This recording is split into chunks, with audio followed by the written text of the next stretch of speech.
வணக்கம் and welcome to ding dong kitchen. இன்னைக்கு evening snacks Maggi cutlet. ஈஸியான ரெசிபி. உங்கள் வீட்டில் ஒரு தடவை ட்ரை பண்ணி பாருங்கள், அடிக்கடி செய்வீங்க. பாத்திரத்தில் கொஞ்சமாக எண்ணெய் ஊற்றிட்டு அது சூடான பிறகு நூடுல்ஸை நல்லா உடச்சிட்டு தூளாக உடச்சிட்டு அதில் பாதியை மட்டும் இதில் போட்டு நல்லா பொன்னிறமாக வறுத்துடலாம்.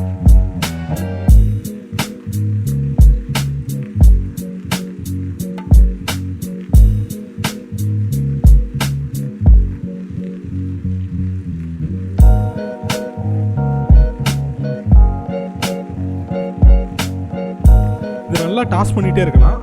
இது நல்லா கோல்டன் ப்ரௌன் கலர் வந்த பிறகு நறுக்கி வச்ச மிளகாய் ஒரு 2 போட்டுடலாம்.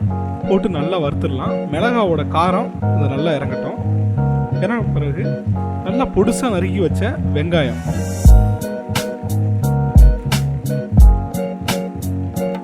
வெங்காயம் நல்லா பொன்னிறமாக வதங்கட்டும்.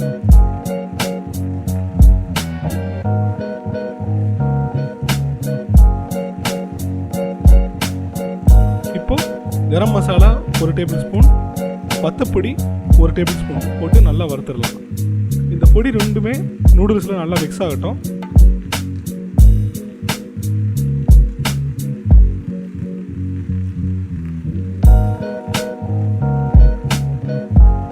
இப்போது நல்லா வேக வச்சு மசிச்சு வச்ச உருளைக்கிழங்கை இதில் போட்டுடலாம்.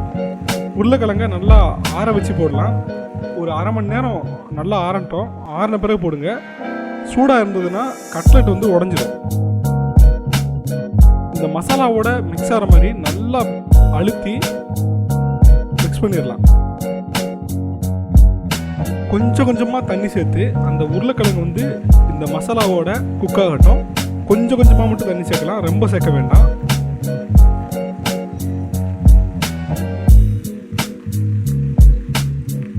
அந்த மசாலாவோட ராஸ்மல் போகிறதுக்காகவும் அந்த உருளைக்கிழங்கு இதில் மிக்ஸ் ஆகிறதுக்காகவும் தான் தண்ணி சேர்க்குறோம். இப்போது 1 கப் கடலை மாவு இதில் போட்டுடலாம். போட்டு இதை நல்லா மிக்ஸ் பண்ணிடலாம்.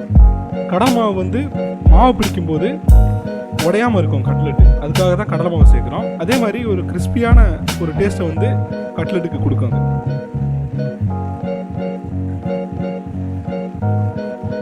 இப்போது மேகியில் இருக்கிற மசாலாவை இதில் போட்டுடலாம். இதை ஆஃப் பண்ணிடலாம் கேஸை.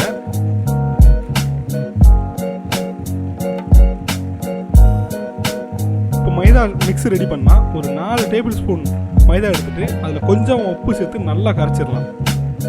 அது என்ன கன்சிஸ்டன்சியில் இருக்கணும்னா நமக்கு தோசை ஊதுற மாவு பதத்தில் இருக்கணும்.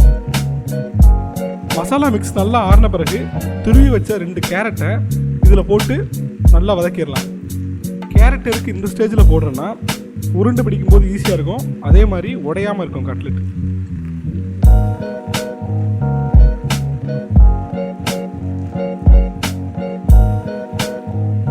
இப்போ இன்னொரு நூடுல்ஸ் பாக்கெட்டை நல்லா உடச்சி வச்சிடலாம்.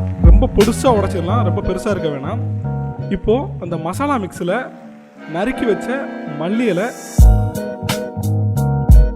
உப்பு டேஸ்ட் பார்த்துட்டு தேவைக்கேற்ற மாதிரி உப்பு போட்டுட்டு நல்லா மிக்ஸ் பண்ணிடலாம். இப்போ இதை சின்ன சின்ன உருண்டையெல்லாம் பிடிச்சி வச்சிடலாம்.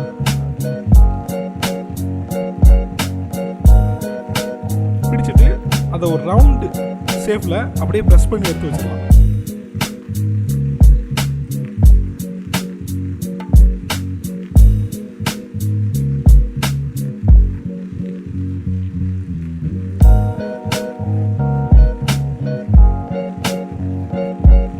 இப்போ எண்ணெய் நல்லா சூடான பிறகு அந்த பாலை மைதா மிக்ஸில் மிக்ஸ் பண்ணிவிட்டு அதை நூடுல்ஸில் நல்லா பெரட்டி அப்படியே எண்ணெயில் போட்டுடலாம். நல்லா ப்ரெஸ் பண்ணிடலாம். அப்போ தான் நூடுல்ஸ் வந்து உதிராமல் இருக்கும். அதே மாதிரி எண்ணெய் வந்து நல்லா சூடாக இருக்கணும். சூடாக இருந்தால் தான் கட்லெட் உடையாமல் இருக்கும். அதே மாதிரி கொஞ்சம் வெந்த பிறகு கரண்டி விடுங்க, அப்படி இல்லைன்னா உடஞ்சிரும்.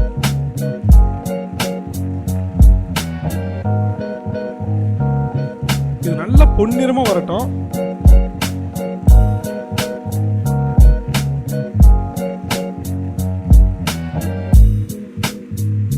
வெளியில் இருக்கிற அவுட்டர் நூடுல்ஸ் வந்து நல்லா வேகணும், அதுதான் பதம். நல்லா பொன்னிறமாக வந்த பிறகு எடுத்துடலாம் இதை.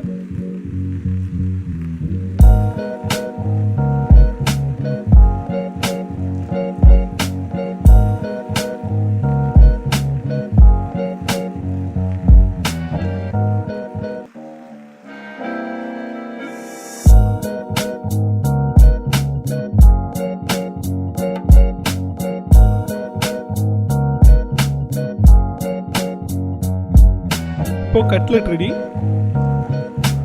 இதை உங்கள் வீட்டில் செஞ்சு பார்த்துட்டு எப்படி வந்ததுன்னு மறக்காமல் கமெண்ட் பண்ணுங்கள்.